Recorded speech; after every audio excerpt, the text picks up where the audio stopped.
Welcome to the Lazaro Lab. I'm Ryan Lazaro. And I'm Matt Lazaro, and today we are going to talk about light. Camera. Action. Like that song by Kanye West. Remember? Lights, lights. Who's he? Shut up.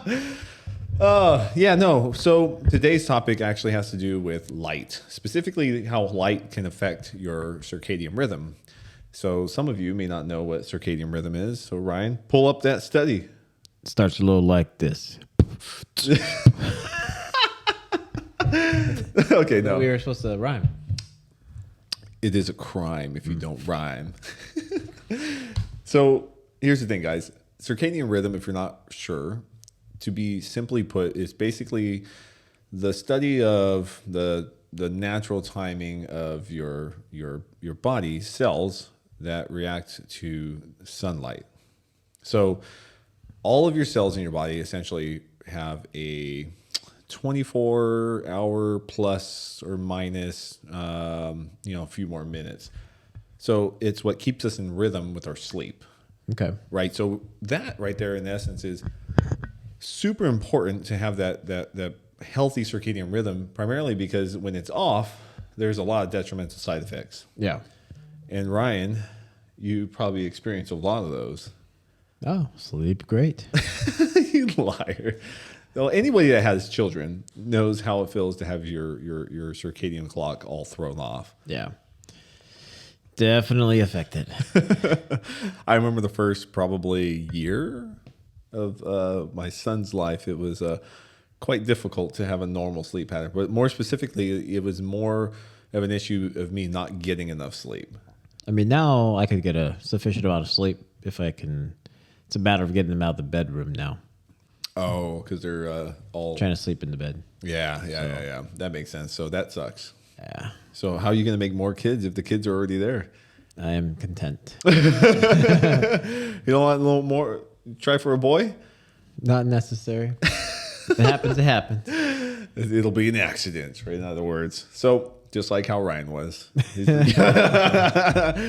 I don't think you were planned. I think that's what our parents have told us. At least was not planned. I don't think so. Yeah. I think you were supposed to be a Laura too, right? Mm-hmm. So a lot of things changed. Supposed to be born a woman and not a man. Sorry. Okay, so let's get back on track. So basically, we're talking about biological clocks, and Ryan's is ticking. No, but to get back to the light subject, because we're way off topic. When you get light, has a tremendous effect on everything. Mm-hmm. And what we notice is that being that we are pretty much exposed to light as often as we want, some people, arguably many people, have an issue with sleep. And this is speaking of more than just direct sunlight. Yeah. So the funny thing is this: most people don't get enough sunlight within their 24-hour period, and they're actually getting a lot of light at the wrong time of the day, not derived of the sun, but specifically indoors, via whatever lights are inside. Yeah. So when you have light at the wrong time of the day, it will affect how your hormone secretion is set up to allow you to go to sleep. So what they have found out in some of the research is that getting excessive light too late in the day will suppress something called melatonin. And we all know what melatonin is, right? Everyone has probably been to Costco and eaten too many melatonin gummies and went on a bad trip.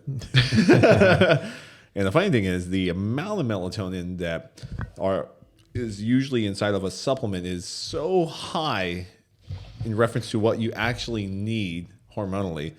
I've seen some melatonin dosages upwards of 9 to 12 milligrams. Oh, yeah. And people are cranking like 2, 3. Yeah, they're just mashing on them. Yeah. And they're wondering, like, I don't feel nothing. Yeah, until they do. Yeah. And then there's just the negative effects. Then they feel like garbage. We know a couple people that have had too many and then they felt like crap for like more than one day. Yeah, a few days. Yeah. And the reason is because that melatonin takes a long time to metabolize. And if you have an excess and you're constantly still metabolizing it, the brain still has to get rid of it. Yeah. And nonetheless, you're still going to have the effects of the melatonin in your body. And that also disrupts your actual sleep cycle anyway. Like the quality of your sleep. Well, not just that, but so if you constantly put a hormone in your body that's supposed to be manufactured, you may actually suppress it to a degree. Gotcha. So that's not a good thing. So to tell the manufacturers to stop producing. Not necessarily. Not necessarily. But I think under certain circumstances, like in how we recommend it, there are some benefits of using something like melatonin. But The time and the place, the right situation. in the right amount too. Yeah. So light, though, the thing about light, and just like I was showing you earlier with that app, right? So the amount of what's called lux, and lux is essentially, let me bring it up because I kind of get this down sometimes. Pull it up, Ryan. I just sent it. You said, thanks. I mean, essentially, lux is the amount of intensity of light exposed to you. And so what that means is, so like when we're in sunlight, the amount of lux is really high. We're talking about like thousands and thousands. Just like I showed you earlier, right? Outside. When you go outside, Yeah. even though it's cloudy today, the amount of lux it's measuring is like 500% more than indoors under extremely bright fluorescent light. And that's what we're exposed to right now. And we got some extra lights right now to make us look more cute. More flowers. Exactly. That's what, yeah. So, so that therein lies like an interesting thing. And so if you're getting insufficient amount of exposure of light in the beginning of your day, it could mess up the actual timing of what your body thinks it is, like what time it actually is. So it's best to have a routine. Yes. To get up and do something. Morning routine, bedtime routine, not just stay in all day. Yeah. Well, and like one of the things that happens twice a year is that we have a time change. We have one coming up at the end of the week, where we roll the clocks back. Right? We fall back. Yeah, that's what it's called, fall back. And then there's when it's spring, you spring forward. Yeah. So the most ridiculous part about that is that now, because simply pushing the clocks back, the timing of when you were used to getting sunlight exposure has changed. And then it'll change the amount of sun exposure or light exposure that you generally get later in the day. So even though most people think they're going to gain an hour's sleep, a lot of times they're not going to. No. A lot of times they're just going to screw up their whole sleep cycle again. And it's going to take another, until spring to get back on track, and then they screw it all up again. If I recall, a lot of those times, the time changes. I'd be up, and I think at 2 a.m., I'd see 2 a.m., and then an hour goes by, and it's 2 a.m. still. Like it's about to change, but then it just Yeah. So it's and good. so you Yeah. you just stay. I'm like, oh, okay. Well, I guess we could just keep drinking more. No, that was back then. Those days are long gone. I can't make it too much past. If I'm up at 2 a.m., I'm just going pee probably. Yeah. There's no way I'm going to stay up that late. That's pretty late. Circumstances. August probably. Well, it's our birthday Yeah. month, by the way. So take notes, guys. Send us birthday presents in August. 3200 East 8 Mile Road. Sweet C4. I think it's just 4, but Oh, is you it? just like the C for the 4. Oh, I thought that was C4. No. Well, C4 sounds cooler. Sweet 4. Maybe I've been adding some extra letters to our address, guys. Maybe that's why I haven't received certain packages. No, that's not true. So overall, getting light exposure at the right time. And the funny thing is that the primary thing of light exposure is being sent through your eye. And it's actually, let me look it up. There is a specific thing called the suprachiasmatic nucleus. And that correlates to the hypothalamus, which regulates, when and how your body manufactures hormones, essentially. But basically, there are, when your eyeballs get that light signaling will determine a lot of what's going on. Yeah. So think about this, right? So if you are waking up in the middle of the night and you go pee and then you turn on all the lights. Yeah. So that Triggering light, like, so it could signal to your body that that it's like, hey, it's go time. You know, like, hey, you better start getting up and getting going. Yeah. And then that can cause an increase in let's say cortisol, because cortisol. so basically go to the restroom in the dark, use a flashlight, very low light. yeah, night lights. Yeah. Well, even some night lights may be too bright, arguably. But, you know, it's just pointing the light away from your eyeballs is I probably. think mine is too bright. Probably. It's pretty bright. Like, What, your night light? Yeah. In the room. Well, the kids are in the room. It's mostly for me though. But it is actually bright though. Like I could see the light when my eyes are closed still. Yeah. Damn, how big is this night light? Is it just a light that's The one that plugs in. Yeah? Oh. No, I I'll don't bring know. it. It's probably an LED. Those get pretty bright.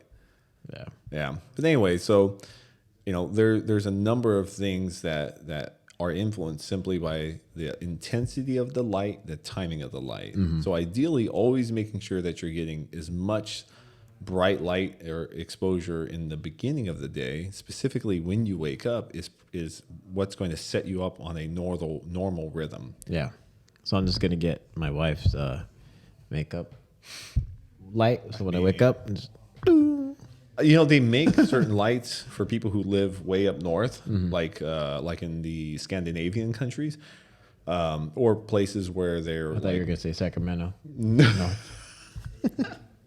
No, like Norway. You know, they're close to the North Pole, so when their winter hits, you know, well, their winter is the same time as our winter because we're in the northern More hemisphere. intense though. Well, they have significantly less amount of light, so they actually have special lights that are very, very powerful to expose themselves to during the daytime to allow them to have a normal cycle. Because I mean, the funny thing is, if you really think about it, probably when people were prior to technology being around, you know, they weren't going to be, they were going to be exposed to more sunlight naturally. Yeah. I mean, sunlight by far is always the best, but overall, if you have to have, you know, something else, you know, that's ideal. Yeah. Some type of artificial light source. Yes, and it has to be bright. Because the funny thing is, like I showed you earlier, like these lights inside here are bright. Did you test what this was? No, actually, let's test it right now. So I have a little app that can measure the amount of lux from the light. Let's see what this one says. See, it's not even that much. Or is it registering? In the 200s, and even from here. 200. Yeah, I know. Well, see, that's what I mean. Like, it seems bright, but it's not nearly as bright as we think it is. Yeah. But sometimes at the wrong time of the day, if you put this on you like at 9 p.m., Yeah. you're going to have an issue. But some people definitely are more sensitive than others. And so when things like circadian rhythm are off, you know, the funny thing is what they notice is an increase in health issues, specifically when we start going forward, right? When we lose an hour of sleep. Yeah. Specifically, heart attacks happen more prevalently around that time. And they specifically occur in the morning. So you like wake up, here you go. That's a hell of a way to go, right?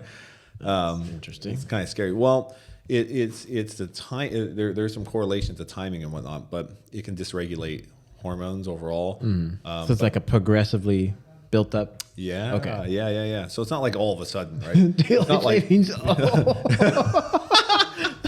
it's not like jet lag, right? But jet lag you can trick.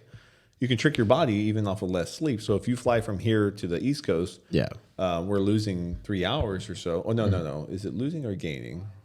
They're It 3 goes hours ahead. ahead. Yeah. So technically, because they're ahead, we're going to lose 3 hours essentially.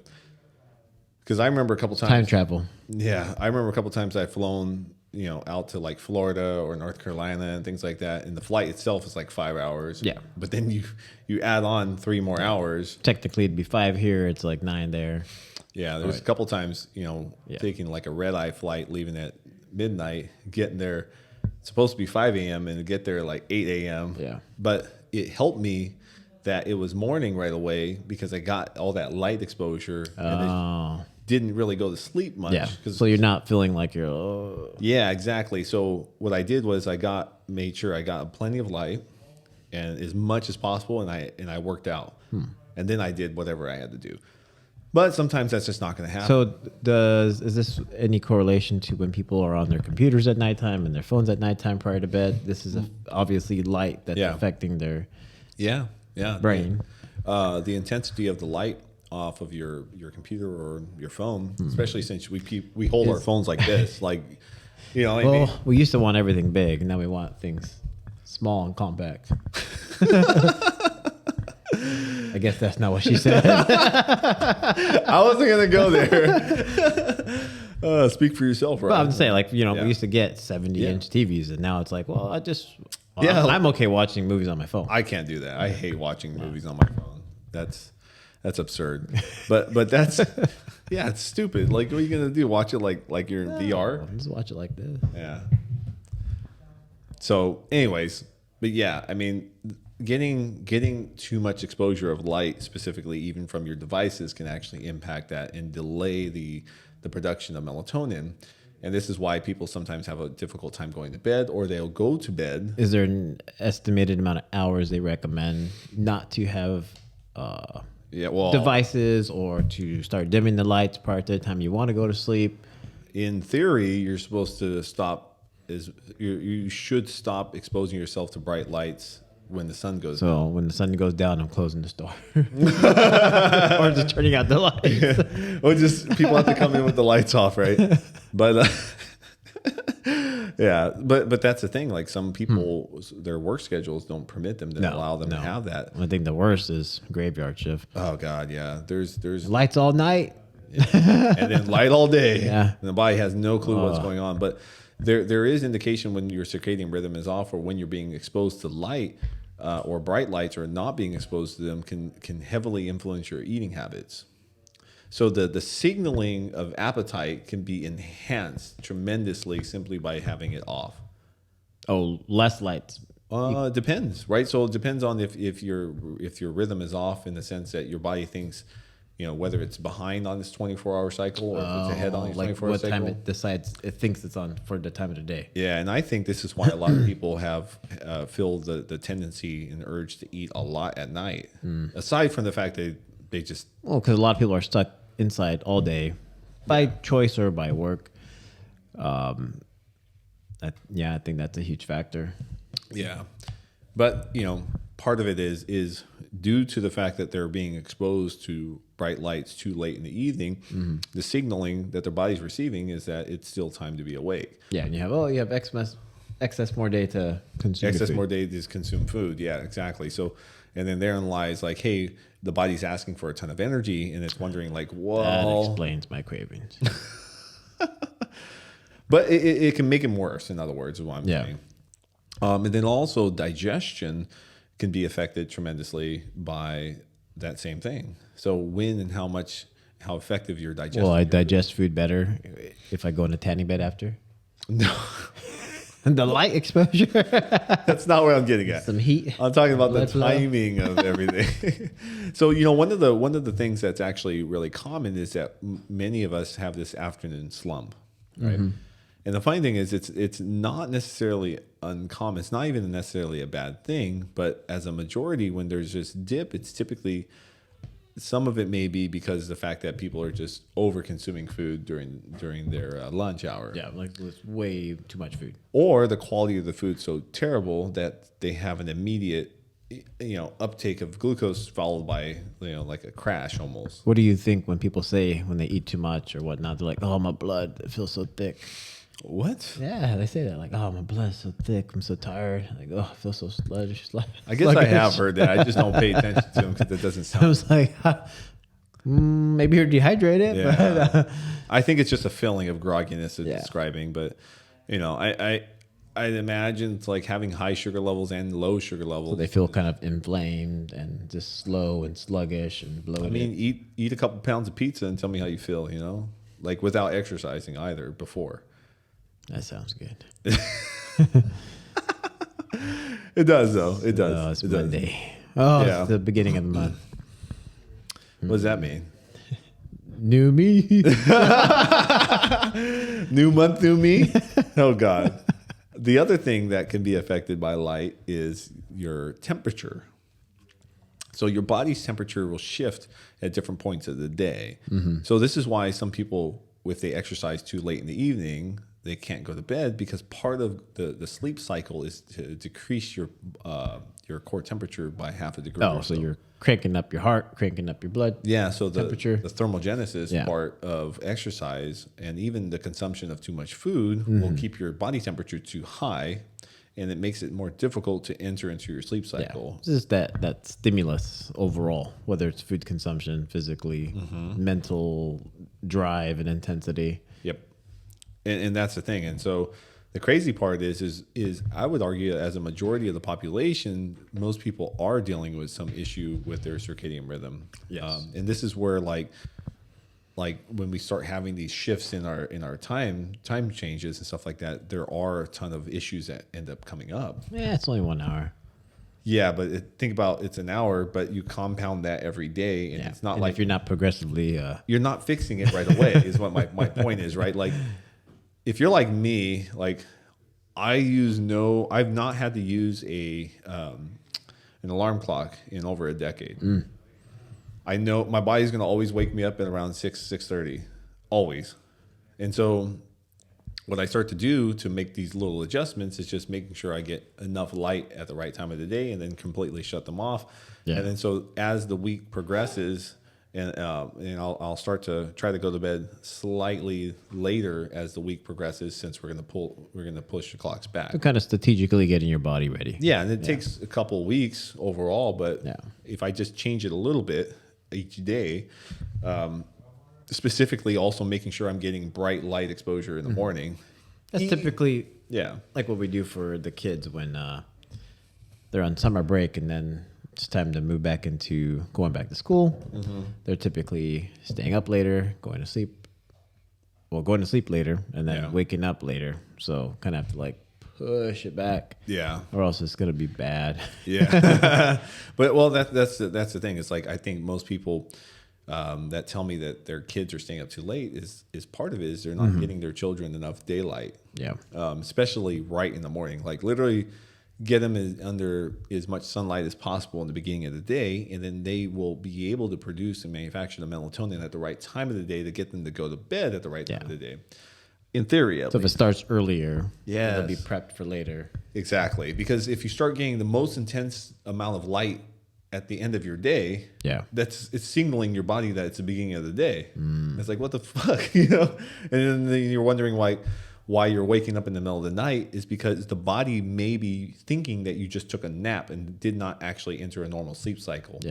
Right? So this is why it's common where, you know, when you wake up in the middle of the night, like I said, you could wake up at 2 a.m. And then you're like, man, what's going on? I've only been asleep for 2 hours. Well, the body thinks that was just a regular nap. It didn't know, because your rhythm and your light exposure is so, you know, off, that it thinks that it's just a regular nap. Gotcha. So that's in a sense, you know, that's what's going on. I would say, so getting earlier light exposure. Yes. Sleeping preferably in a darker room.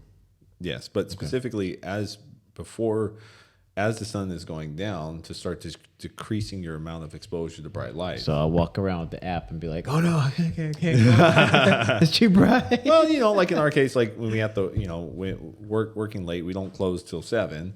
Yeah. But, you know, the reality is you're probably not going to go to bed till like 10:30, 11 anyways, at best. Earliest, at best. Yeah. So, let's assume it's just by the time that you get home, making sure all of your lights are off, or it's minimal lights. Minimal, yeah. Like literally, like what I do in my house sometimes is just put on the lamps, or candles. Yeah. Right. It takes some time to adjust, and it's kind of weird because everyone's like, "Oh, I can't see. I feel like I'm being in the dark." But if you get used to it, it's not that big of an issue. I'll have to give that a try today. But I personally think most people that think that they're night people they just have fucked up circadian rhythms. Honestly, no. No, they built a habit. Oh yeah, a bad habit. Well, they just don't. Think about it. well- The average person that says they're a night person always Yeah. doesn't get up in the morning on time to see enough sunlight. Yeah. I mean, that in itself, and then they're always up doing things late in the day, right? Like there may be, Yeah, but if they would have got up earlier, done things earlier, then they can go to sleep earlier. yeah, and there is some. I think it's a process to retrain your body like that. It is. It is. There is a part of circadian biology that's called the chronology. So that's there. There are certain types of genes in portions of the population that people are prone to being like early birds, and then some people are a little more late. But it's not as late as you think overall. You know, people that say that they're night owls or staying up till 4 a.m. That's not. Yeah. That's not, we're talking about someone that stays up till like midnight. That would Gotcha. technically, and then everybody else, the majority of the population, like 75%, all sits in the middle and goes by the normal sun light exposure rhythm. But that's the thing. Like, it's such a rare gene, you know, and they theorize that it comes from, you know, growing up in caves and shit. Like you have to have somebody that's kind of awake at certain times and asleep at other times to protect the group from like saber-toothed tigers and stuff like. Well, not dinosaurs, but They exist. They did not exist during the time humans existed. They do exist. Okay, that's a whole other podcast, right? We're not going to do that. So, oh God. But anyway, so see, you totally messed me up. I don't even know what the hell I was talking about now. You're talking about how the parakeet is What? an ancestor from. No, we're not talking T-Rex. about. No, we're not. No. Well, the funny thing is, if we're going to talk about dinosaurs, the thing I think is crazy is that we don't even know if it's likely that they had a ton of feathers like a normal bird. So, Oh, like yeah. T-Rex, I've heard about that. Yeah. Rather Because- than all this raw leather skin they show. Well, what they're doing is they're just putting skin over a skeleton without even putting, Assuming. Yeah, you don't know if the dinosaur was hella buff, and his face would look different, or if he was morbidly obese, it would look totally different. Like if you just put skin over your bones, you would look scary as hell. Yeah. Like if you do that to a chicken, holy crap, that chicken would look terrifying. They don't have any photos. Let's look it up. Hold on. Chicken with Oh, like a featherless chicken? no, yeah, no feathers, no muscle. Let's see. No, nothing scary. But imagine all the meat right here, Yeah. just being gone, and it's just like around the bone because that's what they're. Oh, because we didn't know how much muscle Yeah, or they don't fat know they what had. color they were. We don't know where the fat deposits were stored. And let Gotcha. them out. Yeah, I never thought about that. It's just an assumption of putting a layer. Yeah, exactly. And then, well, they did make some. They made them look certain ways Yeah, exactly. It's based on I don't know. but they what, could have had feathers and shit, and they were just ginormous. We don't know. We'll have to look into this. I'll have to get a dinosaurologist. If you guys want a dinosaurologist on here, which I know is not a real thing, thanks to Ryan. But anyways, guys, so Back to the light. back to the light. At the end of the day, it comes down to making sure you have plenty of daylight, as much as daylight in the beginning of the day as you can, and brighter lights specifically throughout the day, followed by as little amount of light exposure at the end of your day after the sun sets, and very limited in the screens. I'm gonna give this an honest try just to see how my sleeping pattern. This becomes. this was all a podcast of intervention for you, Ryan. Yeah. No, I think I'm on this device right before bedtime. Lights are always on. Yeah. So there Yeah. there is one thing, right? Some people may bring this up. There are blue light filters, right? Like little glasses or things you could put on the Yeah. computers. So there's a theory that, and I used to be more of a proponent of blocking the blue light towards the end of the day. Yeah. I'm not convinced anymore as much because blue light and green light are not that different. So if it's filtering out only blue light, how do we know that the green light's still not affecting you? Does it make a difference if I wear sunglasses? you might as well just turn the shit down. Like that would probably work better, right? Like you have good questions. Put the Ray-Bans on. but that's the thing. So it's like it may be better to just completely turn down the brightness, and it doesn't really matter. Because like our eyes have evolved with the full spectrum of lights. Yeah. And each spectrum, overall, with the red, green, blue, and stuff like that, it's blue is not its only, filtering out just that one is not going to fix everything. Yeah. It might even mess things up. We don't even know. But there is some indication that there is some, blue light can be problematic at the wrong times. But I would say it's just easier just to have less intense light. Yeah. And being measured by the intensity of the light or the lux would actually be a better thing. So bottom line, You're going to save electricity because we want you to turn the lights out more and get better sleep. It's a win-win. Better sleep equals you're going to feel better. You're going to move better. You're going to live longer. I can't guarantee you're going to look better. That's true. If you're ugly, you're ugly. You just got to work out more. You remember that ad that this gym put out? It says, plastic surgery is expensive. Go to the gym. Oh, I haven't seen that. Oh, or there's another one that says you can't fix ugly, so you should just build muscle. I've heard that one. Yeah. Yeah. I know. It's true though. And there's some one and for everyone. No, there's not. Anyways, guys, I think that is pretty much all we have for you today. Yeah. Wraps it up. Yeah, that's all there is to it. Anything else you'd like to add, Ryan? No. Do you have any confessions? Not today? Not today. All right. Thank you for tuning in to the Lazaro Lab. Please like and subscribe. All right, guys.